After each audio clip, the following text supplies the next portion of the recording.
បាទអរគុណប្រិយមិត្តទស្សនិកជន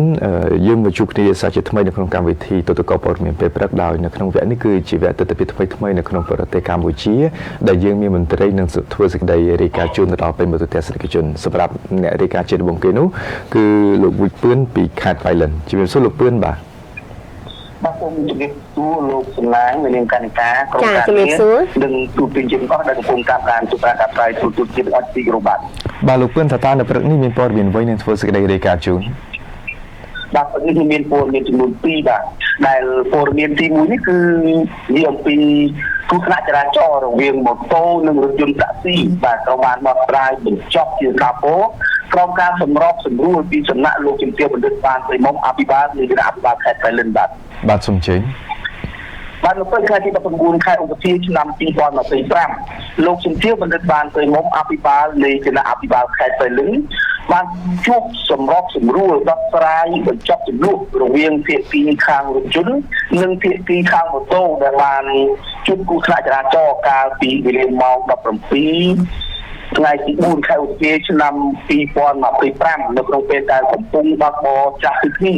លើដងផ្លូវជាតិលេខ57ស្ថិតនៅក្នុងសង្កាត់អូរវ៉ៅក្រុងបៃលិនខេត្តបៃលិនបណ្ដាលឲ្យអ្នកបើកបរម៉ូតូម្នាក់បានស្លាប់បាត់បង់អាយុជីវិតនៅនឹងកន្លែងកើតហេតុក្រុមការសម្របសម្រួលពីសំណាក់លោកជំទាវបណ្ឌិតបានព្រៃមុំអភិបាលនៃគណៈអភិបាលខេត្តបៃលិនតាមយុទ្ធសាស្ត្រឈ្នះឈ្នះរបស់សម្ដេចអគ្គមហាសេនាបតីតេជោហ៊ុនសែនគឺភាគីខាងម៉ូតូនិងភាគីខាងរថយន្តតាក់ស៊ីបានឯកភាពសុខស្រួលគ្នាបញ្ចប់បញ្ហាជាសាពោដោយភាគីខាងម៉ូតូព្រមទទួលបច្ច័យចូលបន្សក់ពីភាគីឡានតាក់ស៊ីចំនួន4លានរៀលព្រមទាំងស្រឡាញ់រាប់អានគ្នាជាបងប្អូនក្នុងមហាគ្រួសារខ្មែរក្រុមមនុស្សសន្តិភាពក្នុងករណីនេះដែរលោកជំទាវបណ្ឌិតបានព្រៃមុំអភិបាលនៃគណៈអភិបាលខេត្តបៃលិនក៏បានឧបត្ថម្ភថវិកាដល់ភាគីម៉ូតូចំនួន4លានរៀលនិងភាគីខាងរថយន្តចំនួន4លានរៀលផងដែរនៅក្នុងការនេះផងដែរលោកជំទាវបណ្ឌិត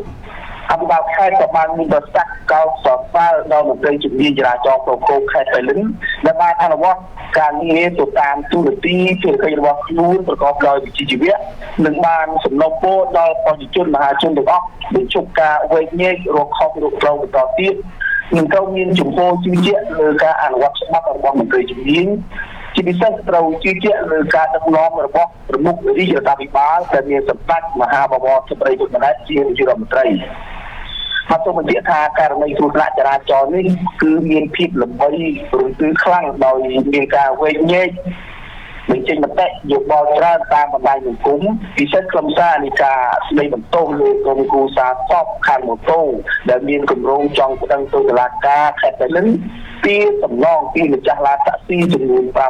$5,000ដែលមហាជនមើលឃើញថាមិនសមហេតុផលព្រោះភាគីខាងម៉ូតូខ្លួនឯងជាអ្នកខុសជិះម៉ូតូចូលឡានរបស់គេបង្កគ្រោះថ្នាក់ចរាចរណ៍រហូតដល់បាត់បង់អាយុជីវិតខ្លួនឯងករណីនេះដែរមន្ត្រីជំនាញចរាចរណ៍ក្រុងគោកខេត្តបៃលិនបានឲ្យភាគីទាំងសងខាងធ្វើការសម្របសម្រួលគ្នាចំនួន3លើកហើយមិនត្រូវរកគ្នារហូតដល់ភាគីខាងម៉ូតូចង់កសាងសំណុំរឿងបញ្ជូនទៅតុលាការតែមិនទាន់បានបញ្ជូននៅឡើយទេបាទនេះព័ត៌មានទី1ខ្ញុំបាទសូមបញ្ចប់តែប៉ុណ្ណេះហើយតទៅនេះខ្ញុំបាទសូមអនុញ្ញាតចូលដល់ព័ត៌មានទី2បាទសូមអញ្ជើញបាទ